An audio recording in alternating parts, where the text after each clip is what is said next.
What's up, guys? Thanks so much for clicking on the video. My name is Leah, and baby, let's get into the drama of it all. So in this video, we're going to be talking about Real Housewives of Orange County, Real Housewives of Beverly Hills, as well as Real Housewives of New York. So let's get into it. All right, y'all. So let's start off with Real Housewives of New York. So I think they're almost done filming Real Housewives of New York. They might be probably coming back in the fall, probably around like October and like November time frame. But Cy was on Jeff Lewis's podcast, and a page by the name of Bravo Babe posted the clip, and they captioned it with this. They said, Cy thought her mic was off, hashtag RHONY. And then a page by the name of Gibson John quote tweeted what Bravo Babe said and pretty much scribed what she said. And so Cy said this: Cy, she's nice, she's really nice, but it's kind of boring, to be honest. She's too nice for the show. People are trying to take her down, but she's unresponsive. Cy talking about Rebecca Minkoff on a hot mic. So I'm gonna play the audio for you guys and then we'll discuss. Coming back that they're doing Oh New my God, we're York. filming now. Has it been good? Stressful? How's Rebecca? Okay. She's nice. Yeah, I don't know her. She's really nice, but like not. Okay. Gotcha. It's kind of boring. Yeah. To be honest. I thought 90 it was an interesting seconds. addition. She's too nice To for the promo. show. She's gonna just get taken down. I think she's already. People are trying to take her Okay. down, but she's not. She's unresponsive. Okay. I saw Aaron on a carpet said like. Reminder, we are Rocky. being recorded, guys, so don't say anything you don't want. Yeah, it's people to okay. hear. Okay. It was okay. Rocky. I'm so excited that you're coming back that they're doing Oh New my God, we're York. filming now. Has it been good? Stressful? How's Rebecca? Okay. She's nice. Yeah, I don't know her. She's really nice, but like not. Okay. Gotcha. It's kind of boring. Yeah. To be honest. I thought 90 it was an interesting seconds. addition.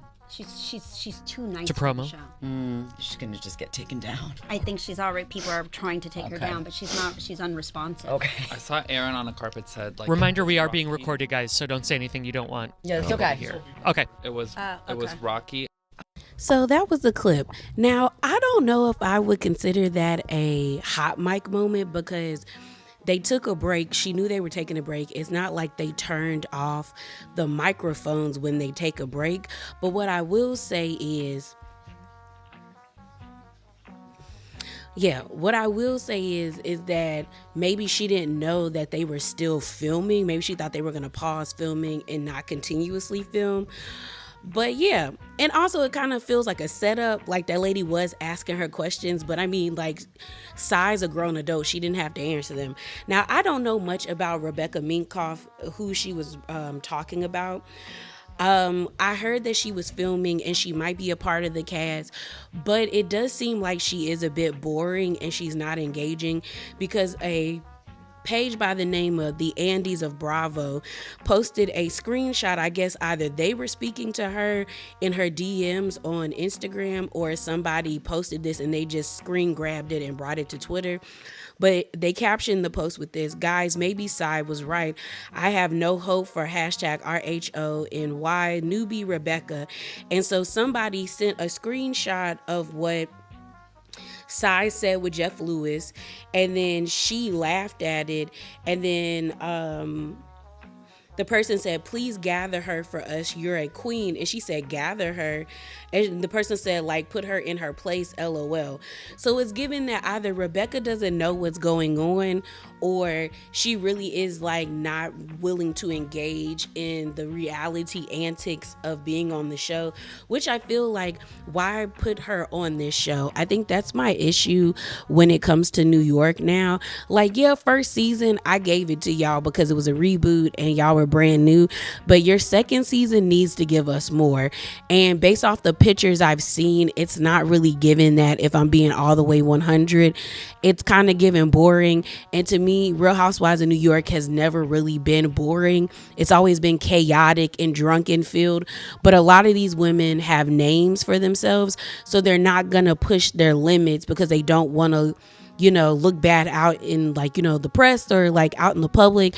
But I also feel like that's the reason why they need to stop casting people that either aren't willing to play the game that have names, or they just need to cast people who don't have names that we can get to know and learn to love.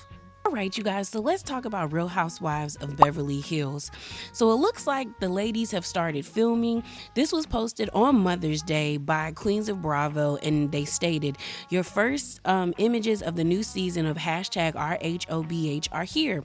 The ladies are filming at Sutton's Surrealism Ball. Newbie Bozma is on the far right, or my bad, you guys, far left. And you can clearly see the newbie. It looks, the outfits, I don't know about these outfits. And I know it's supposed to give surrealism, but some of them not giving that. But you know, I'ma hold it. It also looks like the new friend of Amanda Cadet will also be joining them. So this was posted by All True Tea, and you can see Garcelle and her taking pictures, and it says, meet Amanda Day Cadet, who will be joining season 14 on RHOBH as a friend of, and she's supposed to be introduced by way of Kyle. But it looks like she's gotten really cool with Garcelle. So she also knows Jamie Lee Curtis. So I feel like Jamie Lee Curtis probably asked Kyle to get her friend on the show, because this is what Jamie Lee Curtis posted. She says, excited, my friend at Amanda Day Canet is a new friend of at Kyle Richards and the gang on RHOBH. Amanda will bring her cool rebel rock wife feminism and advocacy for women to that group. Can't wait to watch, and maybe I'll be back with her for another chic check-in for at my hand in yours. And I kind of got cut off, but I think, in Children's LA. So it's given that Jamie probably tapped Kyle on the shoulder and was like, girl, help my friend get on this show. But TV Deets is stating that the cast now is going to be Kyle, Garcelle, Erica, Sutton, Dorit, Bozma, Eva LaRue, Kathy Hilton, and Amanda as friends of, and then Jennifer Tilly as a guest. So I guess we'll see her a couple of times. And I like Jennifer Tilly. But then they updated after they posted this on the same day, which is Mother's Day, by saying Eva LaRue will not be joining hashtag RHOBH season 14. Now, I don't know how true the whole Eva LaRue part is, because I did see other blog pages posting that she still is a part of the cast, but I'm not totally sure. Like, you know, you don't ever know like who's right and who's wrong. They all might be getting different intel from people. But to me, since there's conflicting stories, it makes me feel like possibly she's still in negotiation for her contract, if she is still trying to be a part of this show, or she is kind of being like, I don't know if I really want to be a part of this. But if she is a part of the show, I hope she's not brought on the way they brought on Anna Marie, where we didn't get to see Anna Marie till episode 6 or 7. And then even after she came on episode 6 or 7, it was like she was in a friend role, like a friend of, but they tried to push her to be like a full time, and it was like she not giving that. So let's do an update on Dorit and PK. So y'all know Dorit and PK maybe like almost a week ago announced that they were separating to figure out what they were going to do after 9 years of marriage. Well, Dorit was in her comments after she posted that statement she released, and somebody by the name of Rich_Hauser posted, wait, I thought y'all were stronger than ever. And then Dorit responded to that person by saying, we are, shit happens. It's called life. Try it sometimes, one day at a time. And y'all know when I talked about their split in my last The Drama video, I was like, you could tell that they were having issues. Like when Dorit said we're stronger than ever, we're better than ever, it just reminded me of Ashley Darby and her whole situation with Michael. And it was like, y'all aren't better than ever, y'all aren't stronger than ever. The cracks are visible in your marriage. And that's the one thing I find very annoying about reality TV when it comes to these people and their relationships. Like, I understand certain things they want to hold to their chest and they want to work through it, but when you lie, it makes it easier for people, or like try to hide or orchestrate stuff. It makes it easier for people to find the cracks in your relationship. And it was visible that PK and Dorit were definitely having problems last season. So when she made that statement at the reunion and the way she like hesitated before she said it, it was clear as day that they had problems. Now, this was reported by TMZ on Monday, and if this is coming from Bravo Snark side, they also have some passages from TMZ. I'm just going to read them for you, and I'll put the link to the article below, but they said this: PK Kingsley looked frazzled, stormed out of filming RHOBH with Mauricio Umansky. So it looks like we're definitely going to be getting both sides of the story between PK and Dorit and them detailing what's going on with their relationship. So it says, BTW, PK was going into a restaurant to meet up with none other than Mauricio Umansky, whom he sat and chatted with only to get frustrated and storm out. They go on to say, check out this footage. PK gets out of his car and you can tell there's a production going on because there's a ton of cameras, people around, and he's in the thick of it. Again, we asked how he was handling, my bad, you guys, how he was holding up during this hard time, but he was pretty much mums on it. So yeah, you can tell that they're filming. I wonder what Mauricio said to PK that got him that frustrated and he stormed out, or maybe the whole entire situation is frustrating him. But it's interesting that it seems like they're going to be filming like both perspectives at the same time with both of them, with Dorit and PK. But I think the good thing is I feel like PK and Dorit are going to give a show, are going to be honest, unlike Mauricio and Kyle. Like, I feel like PK and Dorit are going to be honest about the issues that they have. Well, I won't say completely transparent and honest. I feel like there'll be more forthcoming with some information about what's going on in their relationship compared to Mauricio and Kyle. But I'm looking forward to it, to see what happens. But let's move on. So the last thing we're going to talk about is Real Housewives of Orange County. And girl, when I tell you it's getting messy, it is getting messy over there, and it's all Tamra's fault. Tamra is a horrible person, but she gonna give us good TV. She gonna do her job. So y'all know Jennifer's fiance, aka Ryan, got caught up in this whole like $16 million gambling, theft, and all of that stuff. And a brief synopsis of that is basically there is a Japanese baseball player named Shohei Ohtani who plays baseball. Did I say basketball? I think I said basketball. If I said basketball, my bad, guys. Baseball player who plays baseball over here in America. Well, he had an interpreter. Come to find out, the interpreter had like a really bad gambling problem, and he decided to illegally access Ohtani's bank account and stole basically close to $17 million out of that boy's bank account. So he got indicted and he's looking at 30 years in federal prison. Well, Ryan's name was attached to a few articles saying that the interpreter paid Ryan or gave money to Ryan and another guy that Ryan and this guy used at a casino. They never specified how deeply involved Ryan was into the situation. They never said that he was, you know, a debt collector, a loan shark, another illegal bookie, or a bookkeeper. They never specified that. All they said is that the money was given to him. Now, I guess the way Ryan would be in trouble is if he accessed that, like if he took that money knowing that it was stolen money. But I guess if he can prove that he didn't know, he probably wouldn't be in trouble.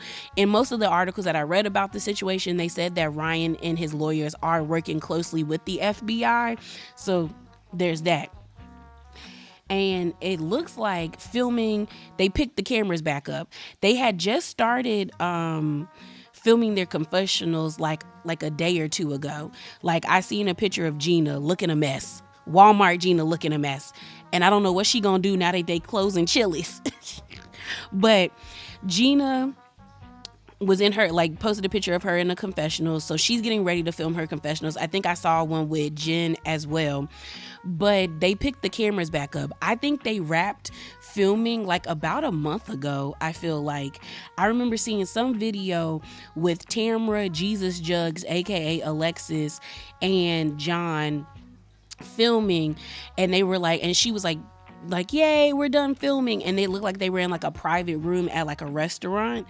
So I guess because of Ryan's legal woes, they picked the cameras back up. Now I'm getting this video from Bravo Snark side, but they said this: apparently RHOC cameras picked back up, and I bet it's because of Jen's boyfriend / fiance Ryan and his legal woes with the feds. Now in the video, you can't see Tamra. You just see a picture that Tamra posted of her with Emily, Heather Dubrow, and Alexis. And I know Emily was probably a part of the conversation because she is a lawyer. But in the picture, you can't see what's on Tamra's baseball cap. She blacked it out. Like, she filled it in with black, with a black, I guess marker, but I guess marker on like she blacked it out on the picture. Well, in the video that she posted, she got Michael Jackson's "You Want to Be Starting Something" playing, and then she says, "When you think you're done filming," and they look like they're at some like boardwalk down at the beach like type restaurant. And I guess Tamra also posted another picture where she didn't black out what she posted. I think maybe it was like a post and delete, because then there's a picture of Tamra with FBI on it. And so Jennifer didn't take too kindly to that. So she posted this where she said, "Follow, unblock, block, unblock, follow, unfollow, block, follow, unfollow, block, follow." And then in the another picture she posted, "Oops, did I not blur out the message on my hat good enough?" And it's a picture with her in a swimsuit with a hat on, and it says trash, and then she has like lines scribbled on top of it, but you can clearly see that she didn't take the energy to really block out the word trash. So she not feeling Tamra, because she also unfollowed or blocked Tamra, so she ain't got it for Tamra. So I guess Jen still has smoke for Tamra even today, which is May the 16th. So this is coming by way of Queens of Bravo, where they caught a screen grab of Jennifer's Insta story, but they captioned their post with this: "Jennifer is calling out Tamra on IG, calling her thirsty." And then they went on to say, "Release the trailer, Bravo, hashtag RHOC." So if you look at the picture that they posted, it's Jennifer's IG account. It's her Insta story. She basically has a screenshot of Tamra's Insta story. And in Tamra's Insta story, she's taking a picture with Heather, the girl we saw last season, who Jennifer used to be cool with, who Ryan supposedly mistakenly, which is a girl, sent his dick to. He sent a dick pic to. And the girl that we saw come to Shane's mom's house when Emily was throwing the party to talk to Jennifer about like Ryan and saying how you could do way better and how he's not good for you. Jennifer also took a screenshot of the song that Tamra was playing over that picture, which was Kelly Clarkson's "A Moment Like This." And Tamra also added Heather to this IG story as well. So she captioned all this by saying, "How old are we? Cash that check, girl." And then she had one of those things on Instagram where you can ask a question, where she says, "Who's tired of a 60-year-old mean girl bully behavior?" And then she said, "Thirsty much?" And then she got a squirrel drinking Mountain Dew. I guess Tamra's a squirrel. But here's my thing. Jennifer needs to keep the same energy, because last season she, to me, forgave Tamra too quickly, because it was easy to me to see that Tamra's whole objective when she got on last season was to beef with Shannon. But then when she realized that everyone was kind of feeling some type of way about Heather, i.e. Emily, Gina, and Shannon, she decided to be cool. Oh, and Taylor. She decided to be cool with Shannon when Shannon came to her when they were in like Montana or wherever they were, Colorado, and like was saying how much she missed her and how apologetic she was. They got real close and started clicking up. They clicked up, and then like what's it called? Tamra set her sights on Jen. Like even had Vicky in on it when they went to Mexico. So to me, I'm like, Jennifer, if you didn't watch last season back and realize that lady wasn't your friend and that she shouldn't be trusted, that was on you, because you had a visual representation of how that lady, like proof that lady switched up on you quickly. Extremely quickly. But I hope she keeps this same energy. Like I said, they're starting to film confessionals, so I hope she's in them confessionals reading Tamra, dragging her for filth, and when they get to the reunion, she better stand on everything she said in them confessionals and what she's saying online. Because Jen, I can't ride with you if you get to the reunion or you switch up and start being like, oh, me and Tamra are cool, because that lady has been stabbing you in the back since last season.